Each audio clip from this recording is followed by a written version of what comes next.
The moon hung low over San Antonio, its pale light casting long, eerie shadows across the grounds of the Alamo.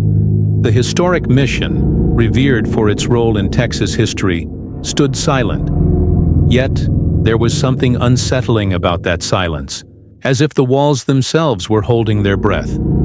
The air carried an unnatural stillness, broken only by the occasional rustle of leaves or the distant cry of an owl. It felt as though the Alamo was waiting, watching. The shadows seemed to stretch unnaturally, their edges too sharp against the moonlit ground. Even the surrounding trees, their gnarled branches reaching skyward, appeared frozen in time, as if unwilling to move. A group of 5 college friends, drawn by tales of ghostly sightings, decided to explore the Alamo after hours. They had heard the legends, phantoms of soldiers wandering the grounds, whispers in the wind, and cold hands brushing against the living. For years, locals warned against disturbing the Alamo at night, but the group brushed it off as superstition. They wanted proof.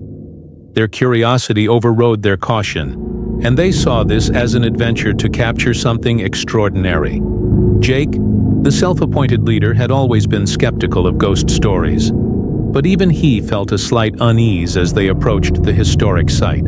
The iron gates creaked as they pushed them open.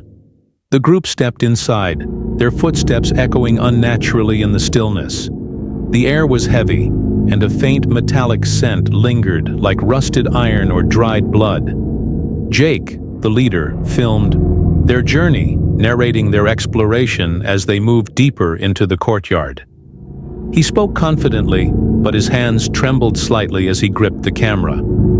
Emily, the most hesitant of the group, clung to Sarah, her best friend, while Mark and Tom walked slightly ahead, their flashlights cutting through the thick darkness. "Jake, look over there," whispered Mark, pointing toward the old barracks. A faint light flickered inside, like the glow of a candle. They approached cautiously, their breath hitching with every step. As they stepped into the barracks, the temperature dropped sharply. Their breaths became visible in the icy air, and the faint candlelight disappeared, plunging the room into darkness. Emily rubbed her arms, trying to shake the chill, but it felt like the cold was coming from inside her. "This doesn't feel right," she murmured, her voice barely audible over the pounding of her heart. "Is someone there?" Sarah called out, her voice quivering. No response came, but the air felt charged, as though unseen eyes were watching them. Suddenly, Jake's flashlight caught movement at the far end of the room. A figure stood there, dressed in tattered military garb. Its face was obscured by shadows, but its eyes glowed a sickly yellow. The figure raised a hand, pointing directly at the group.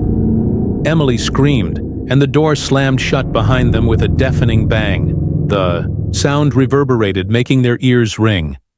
Tom stumbled backward, his flashlight clattering to the ground. A low, guttural whisper filled the room, echoing from every direction. "You should not have come," the voice said.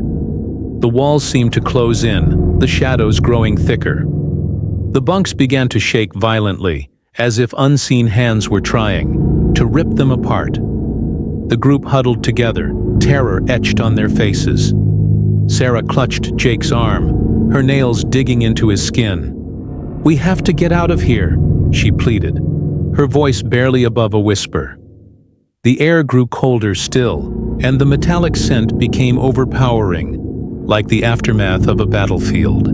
The whispering grew louder, turning into anguished screams. The air filled with the sound of gunfire, clashing swords, and the cries of the dying. The group covered their ears, but the noise seemed to seep into their very bones. Just as suddenly, the room fell silent, and the door creaked open on its own, revealing the courtyard. The group exchanged terrified glances before bolting outside, desperate to escape whatever malevolent force they had awakened. Jake stumbled as he ran, his camera swinging wildly but still recording.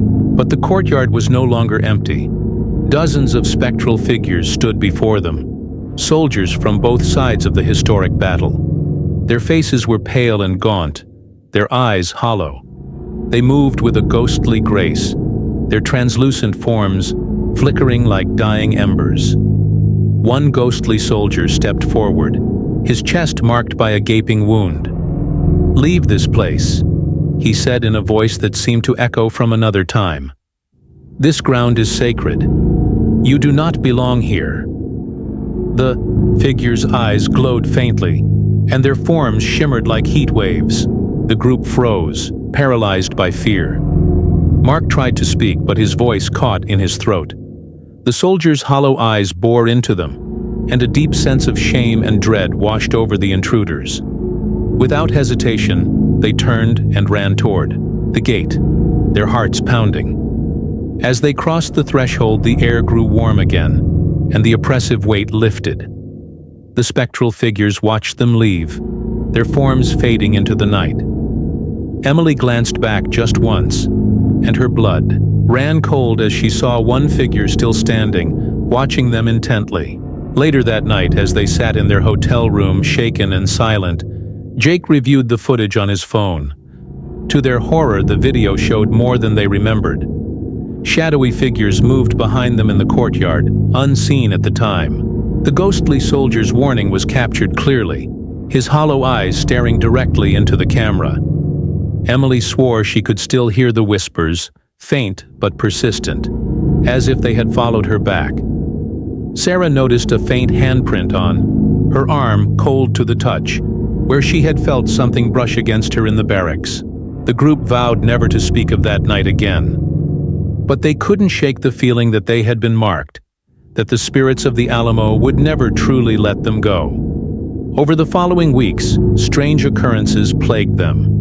Lights flickered without cause. Doors creaked open on their own, and the faint scent of rusted iron lingered wherever they went. On quiet nights, when the wind whispered through the trees, they swore they could still hear the voices of the fallen, calling them back to the place they should never have disturbed. Their dreams were haunted by images of the glowing-eyed soldier, his voice echoing endlessly, "You do not belong here.